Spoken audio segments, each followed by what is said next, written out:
ये तो धर्म विरुद्ध होगा, ये तो मुझे भी पाप लगेगा,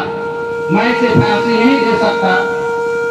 उनका चरण पकड़ लिए, ये तो साधु का भेष में है, ये तो साधु संत बन गए, ये तो त्रिपुंड अपने माथे पे लगा रखा है, गेरुआ वस्त्र पहन रखा है, इसको मृत्यु दंड देना तो बहुत बड़ा अपराध होगा, जिसका क्षमा तीनों लोक में नहीं है। वो गए सम्राट का पांव पकड़ लिए, हे प्रभु मैं उनको मृत्यु दंड नहीं दे सकता, क्योंकि वह तो महात्मा बन गए हैं, उनका तो रंग रूप एक मतलब साधु संत की तरह हो गया है, उसमें तो भगवत प्राप्ति है, वह तो गीता रामायण को जानता है, वेद पुराण को जानता है, वह तो साधु की संगति कर रखा है, मैं उसका दंड नहीं दे सकता हूँ, आप कुछ उपाय निकालिए। तो कहा ठीक है, चलो दरबार में देखते हैं। बुलाया गया उस अपराधी को, फिर जब बुलाया तो उसका रंग रूप देखकर वह सम्राट अचंभित रह गया कि मैं इसी आदमी को दंड सुनाया था, मृत्यु फांसी का सजा, उसे देखकर अचंभित रह गया। तब उसे बुलाया और उसे बुलाया, जो आखिर तुम ये बताओ, तुम्हारा दंड मैं माफ कर दूंगा, लेकिन तुम ये बताओ तुम्हारा ये रूप और रंग और ये गेरुआ बदल कैसे गया, तुम दानव से मानव कैसे बन गए, तुम तो दानव की तरह क्रियाकलाप करते थे, आज तुमने यह वस्त्र, यह त्रिपुंड, यह चंदन कैसे लगा लिया, तुम्हारे अंदर परिवर्तन कैसे हुआ, तुम्हारा हृदय कोमल कैसे हो गया, ये सब संभव कैसे हुआ।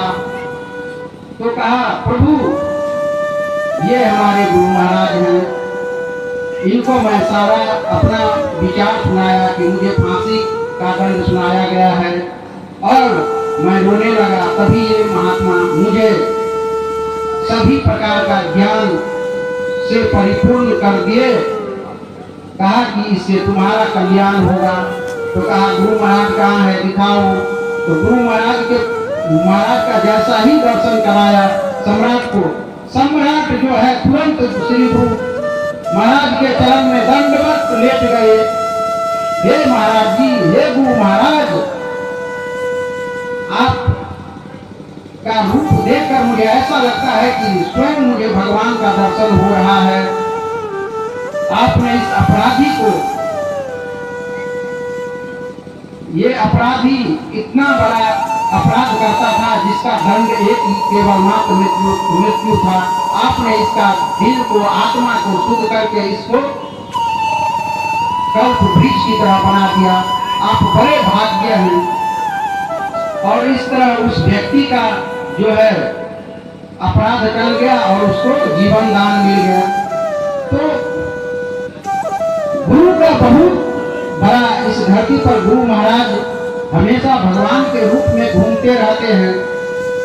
कबीर ज्ञान तो ज्ञान और ज्ञान तो ज्ञान, जैसे ठोकता गोला करता चला मैदान। साधु संत अपना भगवान का भजन करते हुए इस रास्ते से उस रास्ते, इस राज से उस राज, इस गांव से उस गांव घूमते रहते हैं और जीव को आत्मा कल्याण करके, इस माया मोह से निकाल करके उनको कल्याण करते हैं, उसे सद्मार्ग दिखा करके, उसे कौवा से कोयल बना करके, बोगला से हंस बना करके उसे सब लोग भेजते हैं। यही गुरु महाराज